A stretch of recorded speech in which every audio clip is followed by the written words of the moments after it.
দর্শক, আমার পেছনেই ঠিক সচিবালয়ের যে প্রাঙ্গণ, এই সচিবালয়ের 1 নম্বর গেটের এই জায়গাটিতে কিন্তু যে জবিয়ান অর্থাৎ জগন্নাথ বিশ্ববিদ্যালয়ের যে শিক্ষার্থীরা রয়েছে তারা কিন্তু এই মুহূর্তে সচিবালয় ঘেরাও যে কর্মসূচি সেটি কিন্তু পালন করছেন। এর পাশাপাশি তারা কিন্তু যে গণ অনশন বা আমরণ অনশন যে কার্যক্রম সেটিও কিন্তু তারা পালন করছিলেন। মূলত তারা 3টি দাবির পরিপ্রেক্ষিতে কিন্তু আজকে এই যে বিক্ষোভ বা অবস্থান বা ঘেরাও কর্মসূচি সেটি কিন্তু তারা পালন করছেন।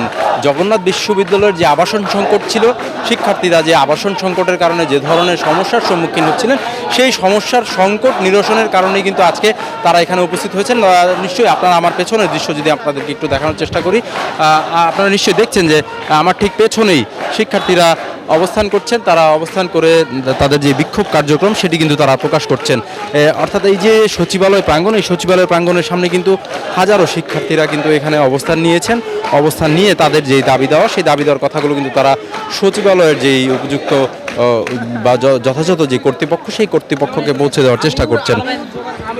তাদের জানার জন্য একটু জানিয়ে রাখি যে সচিবালয়ের যে প্রাঙ্গণ, এই সচিবালয় এলাকার ঠিক 1 এবং 2 নম্বর যেই ফটক রয়েছে, সেই ফটকের সামনেই কিন্তু আসলে জগন্নাথ বিশ্ববিদ্যালয়ের যে শিক্ষার্থীরা তারা কিন্তু অবস্থান নিয়েছেন। ঘেরাও কর্মসূচির যে অংশবিশেষ সেটি কিন্তু তারা পালন করছেন। আমরা ঠিক দেখছি যে এর পাশাপাশি যেই সচিবালয় নিরাপত্তার স্বার্থে কিন্তু এখানে বিপুল পরিমাণ যেই পুলিশ সদস্য তাদেরকে কিন্তু নিরাপত্তার স্বার্থে মোতায়েন করা হয়েছে এবং তারা কিন্তু সব ধরনের যে প্রস্তুতি, বিশৃঙ্খলা এড়াতে যে ধরনের প্রস্তুতি প্রয়োজন, সেই প্রস্তুতি কিন্তু তারা নিয়েই এই সচিবালয় প্রাঙ্গণে তারা অবস্থান নিয়েছেন। অর্থাৎ একটি সুন্দর নিরাপত্তা ব্যবস্থা বাস্তবায়নের লক্ষ্যে যা যা করণীয় সেটি কিন্তু প্রশাসন করছেন। আমরা দেখছি যে এই যে শিক্ষার্থীরা এখানে অবস্থান করছেন তারা কিন্তু একেবারে যেই গণ অনশন বা আমরণ অনশন, সেই অনশনের দিকে তারা যাচ্ছেন। আমরা দেখতে পাচ্ছি যে শিক্ষার্থীরা কিন্তু এখানে এই যে একেবারে স্যালাইন নিয়ে এসে, অর্থাৎ যে গ্লুকোজ স্যালাইন, সেই গ্লুকোজ স্যালাইন নিয়ে এসে কিন্তু তারা এখানে অবস্থান নিচ্ছেন এবং যে সচিবালয় প্রাঙ্গণ, সেই সচিবালয় প্রাঙ্গণ এলাকায়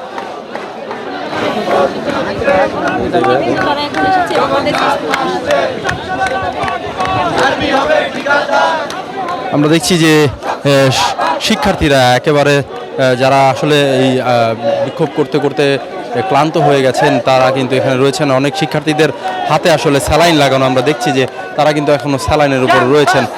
অর্থাৎ জগন্নাথ বিশ্ববিদ্যালয়ের যে 3টি দাবি, সেই 3টি দাবির প্রেক্ষাপট যদি আমি আলোচনা করি, তাদের 3টি দাবির মধ্যে একটি দাবি হচ্ছে তাদের কেরানীগঞ্জে যে 2য় ক্যাম্পাস করার কথা রয়েছে, সেই 2য় ক্যাম্পাসের যে কার্যক্রম সেটি কিন্তু সেনাবাহিনীকে হস্তান্তর করার জন্য বলছেন। অর্থাৎ যে ঠিকাদার কাজ করছেন তার কাজের ধীরগতি, এই ধীরগতি বন্ধ করে সেটিকে সেনাবাহিনীকে হস্তান্তরের যে দাবি, সেই দাবি কিন্তু দাবির প্রেক্ষিতে তারা আন্দোলন করছিলেন।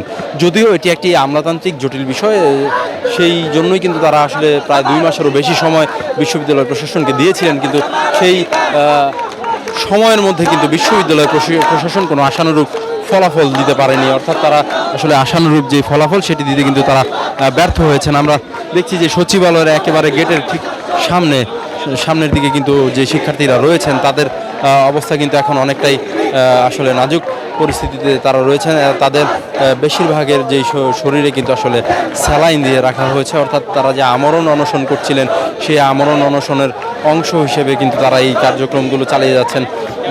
এছাড়া আমরা দ্বিতীয় যেই দাবিটি রয়েছে, তাদের দ্বিতীয় দাবিটি হলো যে জগন্নাথ বিশ্ববিদ্যালয়ের যে শিক্ষার্থীরা রয়েছেন তাদের 70% শিক্ষার্থীদের আবাসনের যে ব্যবস্থা, সেই আবাসনের ব্যবস্থা কিন্তু বাস্তবায়নের দাবি তারা তুলেছেন। এর পাশাপাশি তারা হাবিবুল্লাহ হল, ডক্টর হাবিবুর রহমান হল এবং বাণী হল, এই 2টি হলের যেই কার্যক্রম, সেই কার্যক্রমের দৃশ্যমান পরিস্থিতি আসলে তারা দেখতে চান।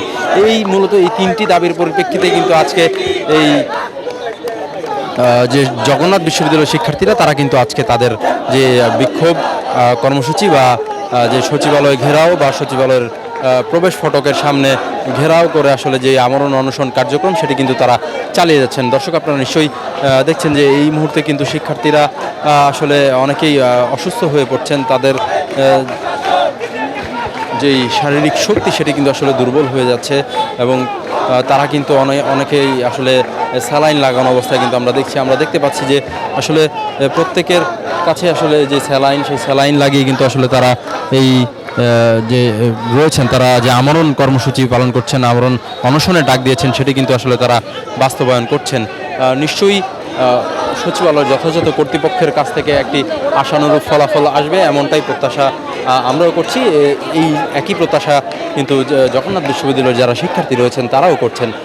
এর পাশাপাশি যদি আপনাদেরকে একটু দেখানোর চেষ্টা করি যে এই যে সচিবালয়ের প্রধান ফটক, সেই প্রধান ফটকের সামনে কিন্তু কয়েক স্তরে আসলে নিরাপত্তা বাহিনী তারা লাইন বা সারিবদ্ধভাবে দাঁড়িয়ে আছেন। তারাও আসলে সচিবালয়ের যে নিরাপত্তা, সেই নিরাপত্তার স্বার্থ রক্ষা করার জন্য কিন্তু তারাও আসলে এখানে রয়েছেন।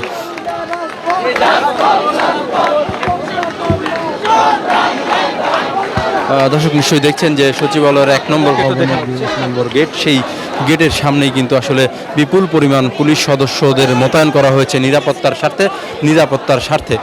এর পাশাপাশি আমরা দেখছি যে এখানে আসলে একটি জল কামানের গাড়িও কিন্তু এনে রাখা হয়েছে। এর পাশাপাশি যেই সাদা পোশাকে যেই প্রশাসনের সদস্যরা রয়েছেন তারাও কিন্তু এখানে দায়িত্বে রয়েছেন। আমরা এপিবিএনের সদস্যদেরকেও দেখেছি যে এই এলাকার নিরাপত্তা ব্যবস্থা জোরদারের জন্য তারাও কিন্তু কাজ করছেন। ঠিক সচিবালয়ের সামনের যেই প্রেক্ষাপটটি আপনারা নিশ্চয়ই দেখছেন যে এই সচিবালয়ের সামনে প্রেক্ষাপটটি কিন্তু আসলে এখন জগন্নাথ বিশ্ববিদ্যালয়ের যে শিক্ষার্থী তাদের দখলে। তারা আসলে এই সচিবালয়ের সামনে জড়ো হয়েছেন। তাদের যেই 3টি মৌলিক দাবি রয়েছে সেই দাবিগুলো বাস্তবায়নের জন্য, এবং তারা কিন্তু সেটি বাস্তবায়ন না হওয়া পর্যন্ত এই সড়ক ছাড়বেন না বলে হুঙ্কার দিতে আমরা শুনেছি। দর্শক, জানাচ্ছিলাম জগন্নাথ বিশ্ববিদ্যালয়ের যেই সচিবালয় ঘেরাও কর্মসূচির সর্বশেষ খবর।